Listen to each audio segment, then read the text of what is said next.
Hello વિદ્યાર્થી મિત્રો, open study point open for all ચેનલમાં આપનું હાર્દિક સ્વાગત છે. આજે આપણે શીખીશું ધોરણ 9 વિષય ગુજરાતીનો પાઠ 12 સખી માર્કંડી એના સ્વાધ્યાયના પ્રશ્નોના જવાબની સમજ મેળવશું. તો ચાલો જોઈએ પાઠ 12ના સ્વાધ્યાયના પ્રશ્નોના જવાબની સમજ.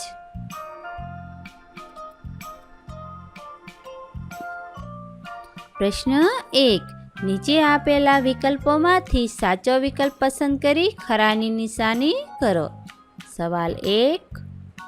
લેખક નકશામાં માર્કંડીની લીટી શોધતા નથી કારણ કે, તો એનો જવાબ ઓપ્શન જોઈએ. એ. લેખકને નકશા વાંચન આવડતું નથી. બી. માર્કંડી ખૂબ જ મોટી નદી છે. સી. એ સખી મટી નદી થઈ જાય તેવો ભય છે. ડી. એ નદી નકશામાં દેખાતી નથી.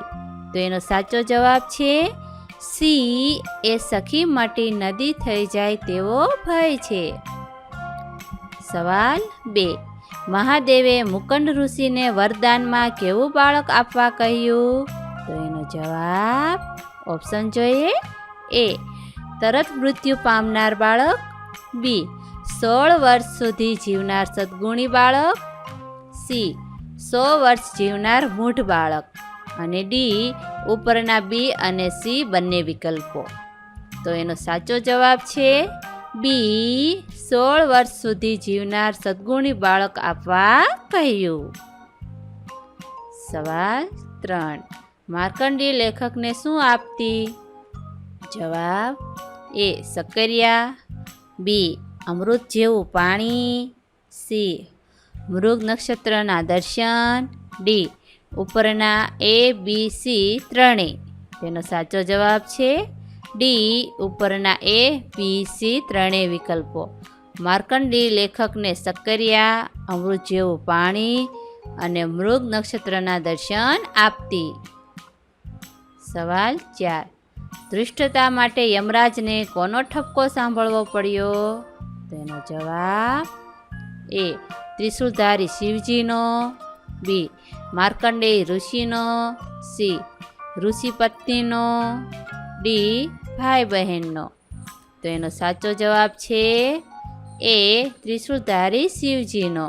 ધૃષ્ટતા માટે યમરાજને ત્રિશૂળધારી શિવજીનો ઠપકો સાંભળવો પડ્યો. પ્રશ્ન 2. નીચે આપેલા પ્રશ્નોના 2-3 વાક્યોમાં ઉત્તર લખો. સવાલ 1. માર્કંડેય જેમ જેમ ઉંમરમાં ખીલતો જાય તેમ તેમ મા બાપના વદન શા માટે મ્લાન થતા જાય છે? જવાબ.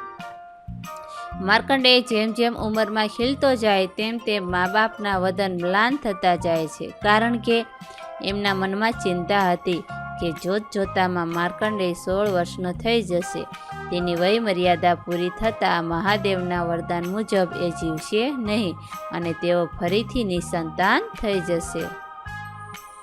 સવાલ 2. માર્કંડીના કાંઠે અસાધારણ અદ્ભુત એવું કશું નથી તેમ છતાં લેખકને શા માટે ગમે છે? તો એનો જવાબ.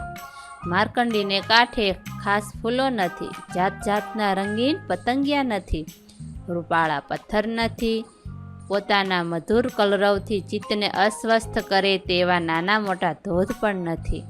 આમ અસાધારણ અદ્ભુત કહી શકાય એવું કશું જ નથી છતાં લેખકને માર્કંડી ગમે છે કારણ કે ત્યાં કેવળ પ્રેમળ શાંતિ છે. પ્રશ્ન 3.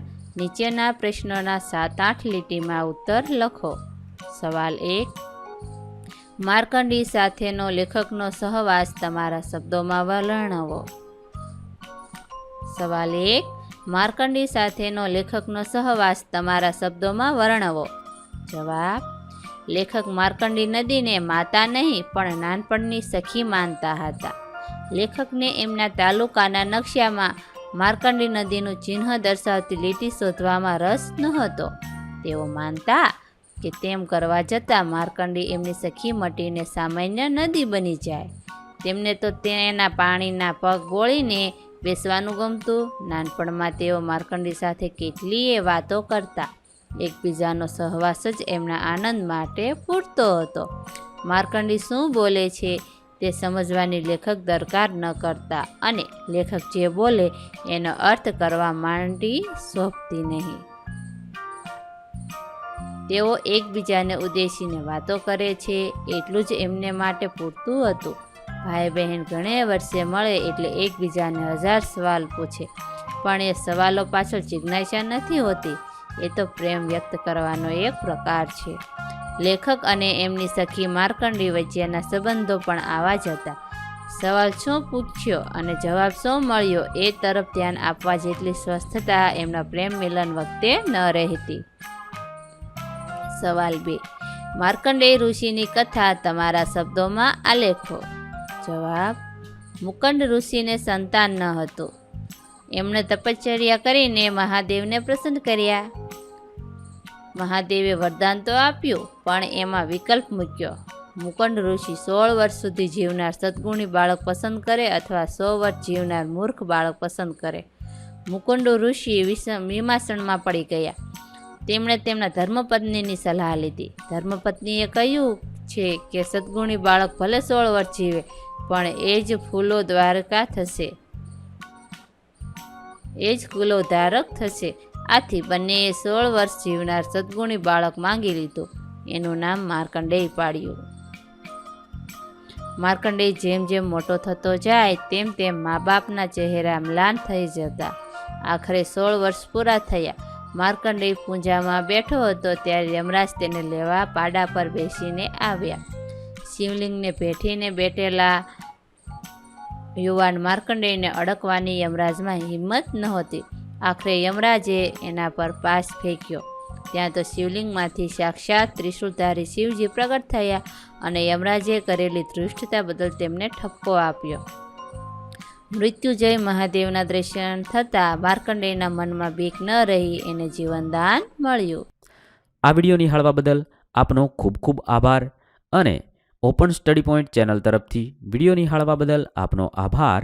આવા બીજા વિડીયોઝ નિહાળવા માટે અમારી YouTube channel open study point અત્યારે જ સબસ્ક્રાઈબ કરો.